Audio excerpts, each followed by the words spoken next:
Tamarind juice is a refreshing beverage enjoyed by many.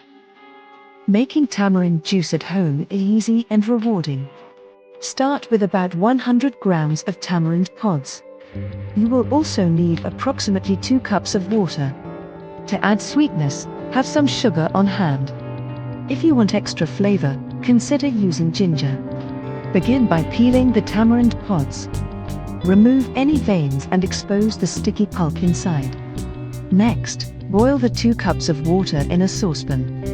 Once boiling, add the tamarind pods to the water. Cook for about 15 minutes until the pulp softens. Afterwards, let the mixture cool completely.